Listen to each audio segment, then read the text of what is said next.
किसानों के गले बोल जवानों हल्ला बोल। आप देख रहे हैं डीवीएस न्यूज। गिरफ्तार। नारायण जिले के नतनवा में कुंवर आवास पर मंगलवार की सुबह से ही किसान आंदोलन के क्रम में किसान और सपा कार्यकर्ता धरना प्रदर्शन की तैयारी में जुटे रहे।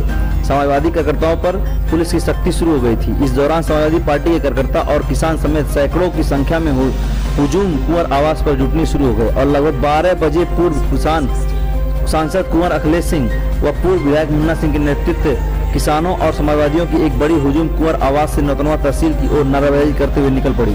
गौरतलब है कि मौजूदा भाजपा सरकार के कृषि बिल, महंगाई, भ्रष्टाचार और लचर कानून व्यवस्था के विरोध में सपा कार्यकर्ताओं का एक विरोध प्रदर्शन कुंवर आवास से शुरू होकर नतनवा तहसील तक के लिए निकला था। तभी बीच रास्ते में ही पुलिस ने घेराबंदी कर कार्यकर्ताओं को आगे जाने नहीं दिया, लेकिन सपा डटे रहे और केंद्र व प्रदेश सरकार के खिलाफ जमकर नारेबाजी की। भाजपा सरकार को किसान विरोधी बताते हुए कृषि बिल को वापस लेने की मांग की। अंत में पूर्व सांसद अखिलेश सिंह व विधायक मुन्ना सिंह समेत सैकड़ों कार्यकर्ताओं को पुलिस ने गिरफ्तार कर लिया और सपा कार्यकर्ताओं को बसों में भरकर नतनवा थाने ले जाया गया। पूर्व सांसद ने कहा कि किसान विरोधी भाजपा सरकार की प्रशासन किसानों की आवाज को दबा नहीं सकता। सपा किसानों के साथ है, भाजपा सरकार की मनमानी नहीं चलने दी जाएगी। सपाई तानाशाह सरकार की ईंट से ईंट भिड़ा देंगे। एसडीएम प्रमोद कुमार और सीओ नतनवा अजय सिंह चौहान भारी पुलिस फोर्स के साथ सपाइयों के तहसील पहुंचने से पहले ही बीच रास्ते में उन्हें रोक लिया और उन्होंने आंदोलन नहीं करने और प्रशासन का सहयोग करने की बात कही। पूर्व विधायक मुन्ना सिंह ने साफ कहा कि पुलिस के दम पर उनकी आवाज को दबा नहीं सकते हैं। आंदोलन होगा और जब तक सरकार अपनी किसान विरोधी निर्णय बदल नहीं देती है तब तक जारी रहेगा।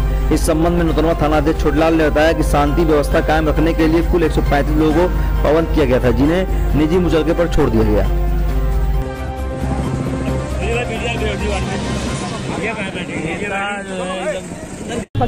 मेरा स्पष्ट कहना है कि अकाली दल 30 वर्षों से भारतीय जनता पार्टी के सुख और दुख का साथी रहा। पंजाब देश का वो राज्य है जो देश के लिए और विदेशों के लिए भी बड़े पैमाने पर अन्न का उत्पादन करता है। आदरणीय प्रधानमंत्री जी ने अकाली दल को क्यों नहीं समझाया? हरसिमरनजीत सिंह कौर वो क्यों कैबिनेट से इस्तीफा देकर के चली गई? जनता दल यूनाइटेड, नीतीश कुमार जी की सरकार आज भारतीय जनता पार्टी के बदौलत ही चल रही है। लेकिन उनके प्रमुख महासचिव केसी त्यागी जी ने स्वयं ये कहा है मीडिया में कि ये बिल हड़बड़ी में लाया गया है। अगर सरकार किसानों से वार्ता करके बिल लाती तो ज़्यादा अच्छा होता। तो पहले वो अपने सहयोगी दलों को समझाने का काम करें। ये आंदोलन किसान नहीं कर रहा है, किसानों के समर्थन में हम निकल करके आए हैं। और जहाँ तक मेरा व्यक्तिगत सवाल है तो मैंने किसान यूनियन से ही अपनी राजनीति किया है। स्वर्गीय शरद जोशी जी और स्वर्गीय महेंद्र सिंह टिकैत जी की जो ऑल इंडिया लेवल पे किसान कोऑर्डिनेशन कमेटी बनी थी, उस किसान कोऑर्डिनेशन कमेटी का भी मैं मेंबर रहा हूँ। और वोट क्लब पे जो बड़ी रैली हुई थी उस बड़ी रैली में भी मैंने शिरकत किया था। इसलिए किसान, और मैं स्वयं भी किसान हूँ। आदरणीय प्रधानमंत्री जी पता नहीं चाय बनाना जानते हैं या नहीं जानते हैं, लेकिन मैं खेती करना जानता हूँ। और चाय भी उनसे अच्छी बना करके पिला सकता हूँ। अगर वो मेरी चाय पीना चाहें तो मैं बड़े गर्व के साथ करता हूँ कि अच्छी चाय भी उनको पिला दूंगा।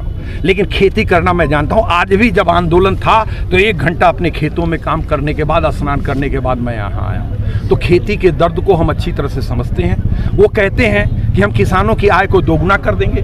50 किलो की यूरिया की बोरी को आपने 45 किलो कर दिया। डीजल और पेट्रोल का दाम आसमान पर बढ़ाते चले जा रहे हैं। कैसे किसानों की आय दुगनी होगी? ये मेरा सवाल है। इसलिए वो ये कहना छोड़ें, हठ धर्मिता को छोड़ें, अपने उद्योगपति मित्रों का साथ छोड़ें। सबको ऊपर जाना है। कोई इस दुनिया में अमर होकर के नहीं आया है। इसलिए वो कोई ऐसा ना काम करें जिससे भारत का इतिहास कलंकित हो। कुछ किसानों से हमने बात किया तो उनका कहना है कि जो किसान आंदोलन है उसको किसानों पे ही छोड़ दिया जाए, इसमें राजनीतिक पार्टियां अगर ना शामिल राजनीतिक पार्टियां शामिल ही, अगर राजनीतिक पार्टियों को शामिल होना होता तो हम NH-24 पर जाम लगाते। हम संसद के अंदर जा सकते हैं। हम महात्मा गांधी की मूर्ति के सामने पार्लियामेंट के अंदर पूर्व संसद सदस्य, वर्तमान संसद सदस्य धरना देने का काम करते। हम तो उनको नैतिक समर्थन देने के लिए और इस सरकार की गूंगी बहरी आवाज को लोगों को बताने के लिए आए। मैं आपका संसद सदस्य रह चुका हूं। मैं आज भी सलाम करता हूं स्वर्गीय अटल बिहारी वाजपेयी जी को। जब बुंडेरवा में 2 किसान पुलिस की गोली से मारे गए थे और हमने अकेले संसद की कार्रवाई को ठप कर दिया था, तो 1 घंटे के अंदर सदन के अंदर 12 बजे आदरणीय प्रधानमंत्री जी तत्कालीन आए और उन्होंने बकाया किसानों के मूल्य के सवाल पर 1 दिन की चर्चा स्वीकार कराया और 5 रुपए क्विंटल गन्ने के न्यूनतम समर्थन मूल्य में उन्होंने बढ़ोतरी किया। मैं पूछना चाहता हूं कि 70 साल की सरकारों को दोष देने वाले नरेंद्र मोदी जी उस 70 साल में 6 साल से ज्यादा आदरणीय अटल बिहारी वाजपेयी जी देश के प्रधानमंत्री रहे या नहीं रहे। 1977 से 80 तक जो जनता पार्टी की सरकार बनी उसमें अटल बिहारी वाजपेयी जी विदेश मंत्री रहे या नहीं रहे, संचार मंत्री लाल कृष्ण आडवाणी जी रहे या नहीं रहे, राष्ट्रीय स्वयं सेवक संघ का जनता पार्टी की सरकार को समर्थन क्यों नहीं प्राप्त था। जब आप 70 सालों की बात करते हैं तो भूल जाते हैं कि 70 सालों में भारतीय जनता पार्टी स्वयं भी राज कर चुकी है और सहयोगी दलों के साथ भी राज कर चुकी है। क्या आप अटल बिहारी वाजपेयी से बड़े विद्वान हो गए हैं? क्या आप लाल कृष्ण आडवाणी से बड़े विद्वान हो गए हैं? इसलिए मैं आज बड़ी ही विनम्रता के साथ कहना चाहता हूं कि जरा भी शर्म और हया बाकी है तो देश हित में, किसान हित में इस किसान बिल को वापस लीजिए। और क्यों वापस लीजिए? क्योंकि देश की अर्थव्यवस्था के जितने भी जानकार हैं अर्थशास्त्री, उन सब का कहना है कि 100 में 60 आदमी खेती पर निर्भर है। मतलब 100 में 60 आदमी की जीविका खेती के बदौलत चलती है। जिस देश में 100 में शांत रहो यार, बात मत करो। 100 में 60 आदमी जहां पर खेती पर जीते हो, उस देश के अंदर खेती को गुलाम बना करके, किसान को गुलाम बना करके अडानी और अंबानी के हाथों में आप सत्ता सौंप करके अगर कोई राजपाट आप चलाना चाहते हैं तो राजपाट नहीं चलने दिया जाएगा, नहीं चलने दिया जाएगा। किसानों, किसी भी सरकार की क्या ताकत होती है? ये हमें जेल के सलाखों के पीछे ले जाएंगे, लेकिन फांसी के फंदे पर लटकाने की इनकी ताकत नहीं है। हमने कत्ल किया ही नहीं होगा तो जज साहब हमें फांसी के फंदे पे क्यों लटका देने का काम करेंगे? अगर हमने कत्ल नहीं किया तो आजीवन कारावास की सजा जज साहब कैसे दे देंगे? जिस दिन सत्य का आग्रह करते हुए आप हुकूमतों के गलत निर्णयों के विरुद्ध जेलों को गरमाने का काम करेंगे, उसी दिन हिंदुस्तान में चाहे जिसकी भी सरकार होगी, उस सरकार को जनता के हित में फैसले लेने पड़ेंगे। वो चंद पूंजीपतियों के दबाव में वो निर्णय नहीं ले पाएगी। आज अडानी और अंबानी को मैं पूछना चाहता हूं, एसडीएम साहब रोज कनाडियन मटर पकड़ रहे हैं, मैं बधाई देता हूं इनको।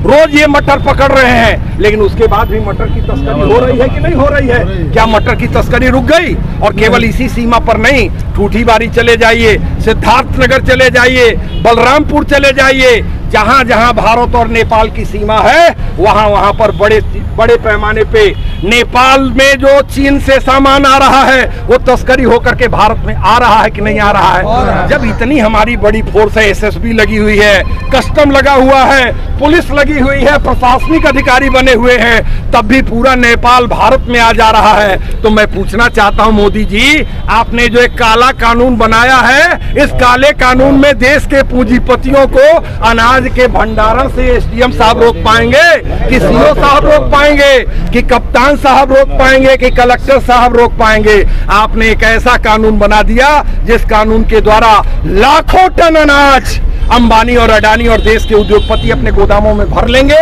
औने पौने दाम में खरीद करके। बताओ, आज 1200 रुपए क्विंटल में हमारे किसानों ने धान बेचा है या नहीं बेचा है? बोलो, कितने लोग? 1000, 1100, 1200 रुपए क्विंटल में आपने धान बेचा है। बोलो, सही कह रहे हैं, गलत कह रहे हैं? ये कहते हैं किसानों की आय को दुगना कर देंगे। अरे बेशर्म लोगों, चले जाओ, बगल में नेपाल है, 22 रुपया डीजल भारत से नेपाल में सस्ता मिल रहा है, पेट्रोल भी भारत से नेपाल में सस्ता मिल रहा है।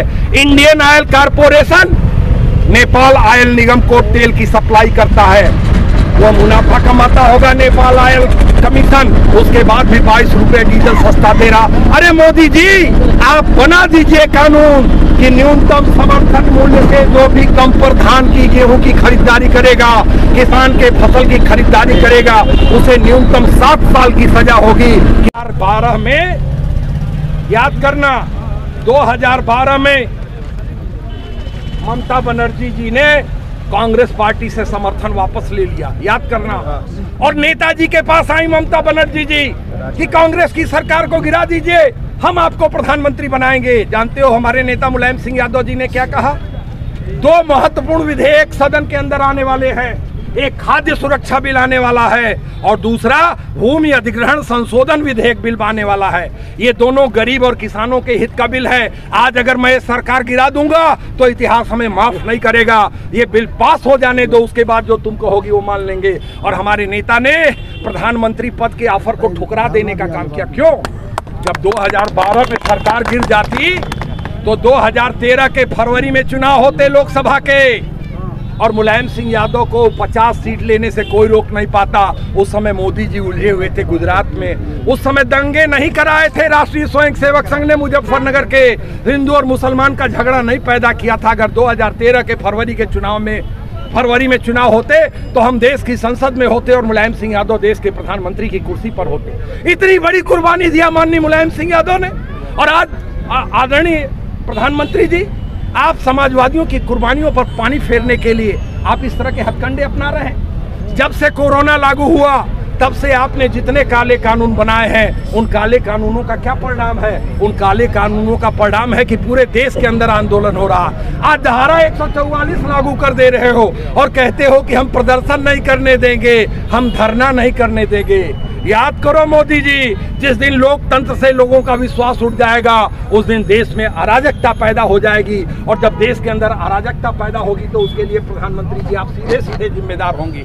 क्या कहते हैं राष्ट्रीय स्वयंसेवक संघ के लोग कि जयप्रकाश नारायण जी ने कहा था कि कोऑपरेटिव खेती होनी चाहिए। मैंने कहा कोऑपरेटिव खेती के लिए तुम तैयार हो? उन्होंने ये नहीं कहा था कि अडानी और अंबानी के हाथ में खेती दे दी जाए। कोऑपरेटिव आंदोलन में ये भूल गए कि 1 एकड़ का किसान है, 50 डिसमिल का किसान है, 2 एकड़ वाला किसान है, 3 एकड़ वाला किसान है, 4 एकड़।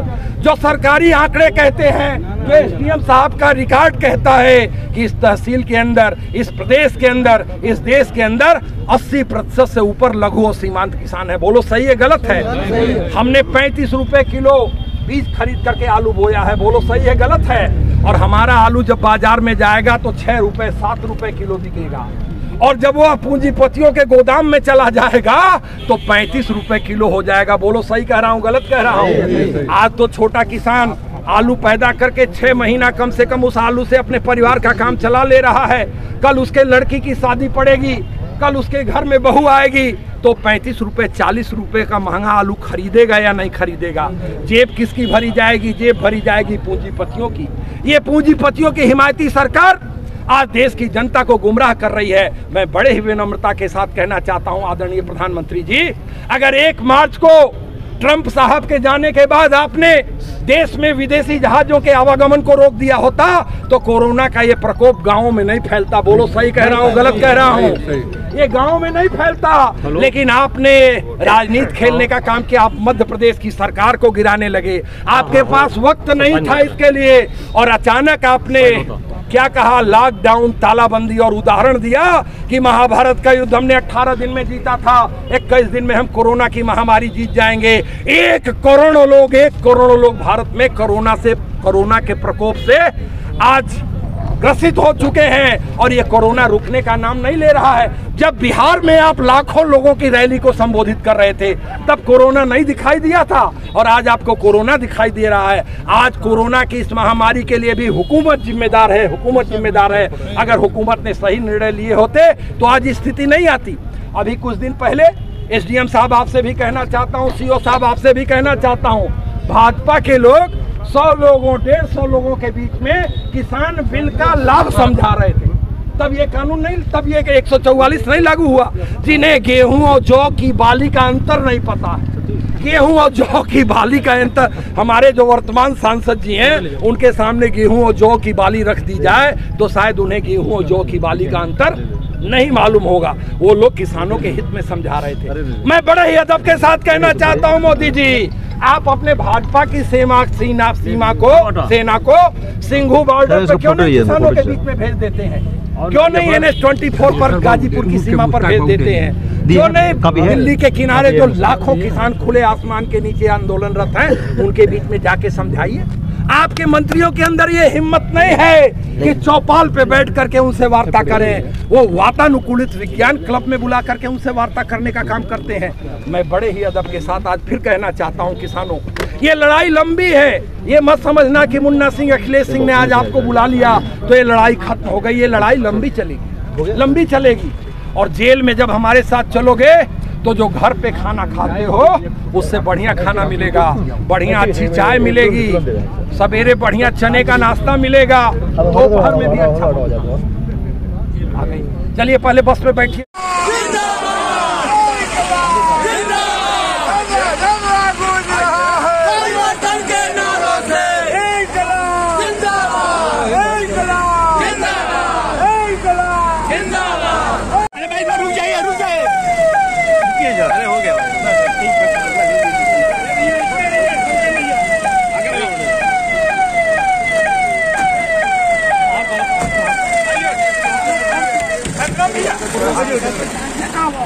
जगह बढ़ा देते हुए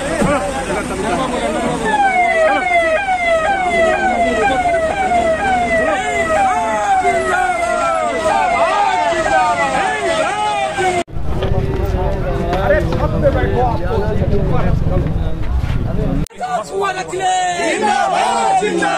राम सिंह यादव मुन्ना से जिंदाबाद, जिंदाबाद। राम सिंह यादव मुन्ना से जिंदाबाद, जिंदाबाद।